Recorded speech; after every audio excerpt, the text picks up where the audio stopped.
Marketing Plan Implementation, Chapter 5 is where we start our discussion today. And so, with implementation, it's interesting that we take this approach, but if you thought for a second, how would you implement something? So, the idea here is that we have to take a leadership role from a marketing standpoint because marketing is the element of a business that is out in the forefront. It's what most people see first and might see the longest or have the greatest impression. And of course, that has to be quality work, and then it has to come from a position of strength. And so that's why we've included an appreciative inquiry approach into this. So you can see that there's a little bit of logic in this thought process around implementation.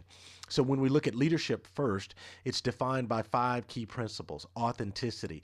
Marketing leaders have to pay attention to detail of their work, their consumers, their employees, and the people who are involved around their organization.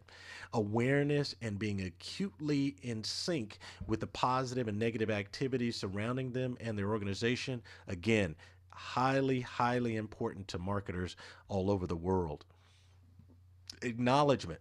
Leaders who market to and from our many organizations throughout the world do so in an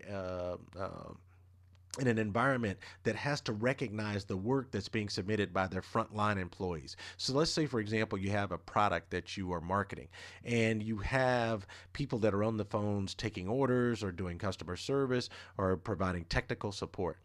Those are the folks who should get recognition for actually making the plans and the concepts come to life. They're the ones who are actually doing the implementation, and you have to acknowledge that work. Accountability. Our marketing leaders have to find ways to take action for difficult tasks because there are a lot of hurdles for marketers in today's world, and you have to be able to do it quickly because with the advent of the internet, we no longer are able to sit and type out or work out a response. We have to respond immediately, no matter if it's good or bad. And then action planning. When we're taking this leadership role from a marketing standpoint, it requires action. And of course, action is where we most see activity of a business from a marketing standpoint. So let's take a look at quality. Why is it that quality benefits us in marketing? Well, it provides consistency for our consumers and the completeness of the deliverables. It has conformity to standards our consumers want to make sure that they have on a regular basis. There's less waste of time and money. There's clarity by delivering work that is unambiguous. There's less rework and fewer unusable deliveries that come into play. A higher productivity resulting in lower cost. And then stakeholders have a higher level of satisfaction when we deliver what was agreed upon. These are all components of marketing in the 21st century that are extremely important. And so then we look at our last piece within this particular lesson. And we're looking for solutions for today's busy workplace. How do we leverage those strengths in the workplace? Who's responsible for this from a leadership standpoint? How do we get to a position of strength, and what types of tools might we need? Well, that's why we propose this appreciative inquiry or strength-based approach. It's the cooperative search for the best in people, their organizations, and the world around them. And so what does this mean? We're accentuating our strengths to create and develop new opportunities and possibilities. So, in the last century, we really looked at problem solving as being the primary approach by which we went after, quote, problems. And so, this is a function of organizing around what is broken. We're also limited in our focus because it's narrowed to a particular entity or activity. And then, of course, the strategy is to solve the problem. In other words, if it's broken, it needs to be fixed.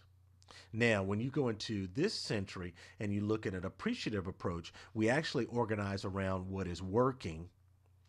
We put ourselves in a position to be opportunity focused, and most importantly, we're looking for solutions. So there's a design and a creation of solutions that's at the core of an appreciative approach.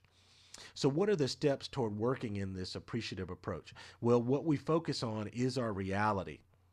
In our organization, there is something that's working, something that we're good at, something that we're strong at doing. Let's find out from a marketing standpoint what that is. We marry or pull together the best of what we've done well in the past to create these new possibilities for the future.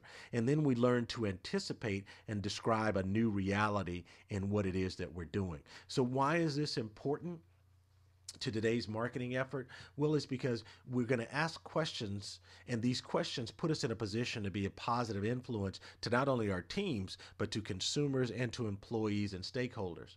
And in order to better motivate people, and marketing is about motivating, we have to be able to pull together people and get them to understand how to ignite their talents and skills in a term we call IPS, ideal performance state.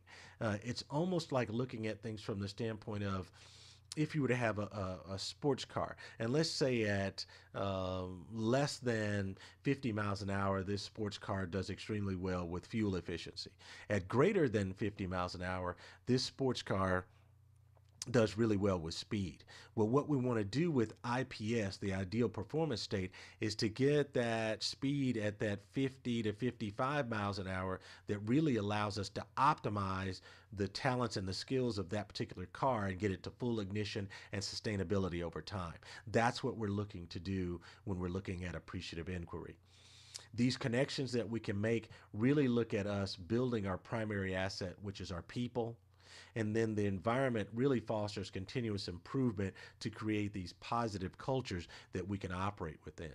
This is at the core of who we are, how we interact from a marketing standpoint, and most importantly, how we can develop and who we can become. And this tool is important for justification in our business and marketing plans because the marketing plan is a function or a portion of the business plan.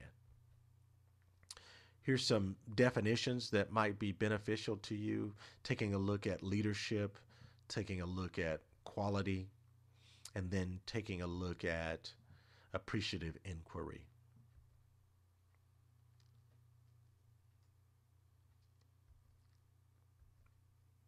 So, what did we learn today? How do we pull these elements together to help us in implementing our plan? Will we take on a leadership role? It has to be a quality effort, and we have to come from a position of strength if we want to be able to have a different type of outcome in our marketing plan implementation. What are the skills necessary to be able to do that? Here is your thought for the day. You can't depend on your eyes when your imagination is out of focus.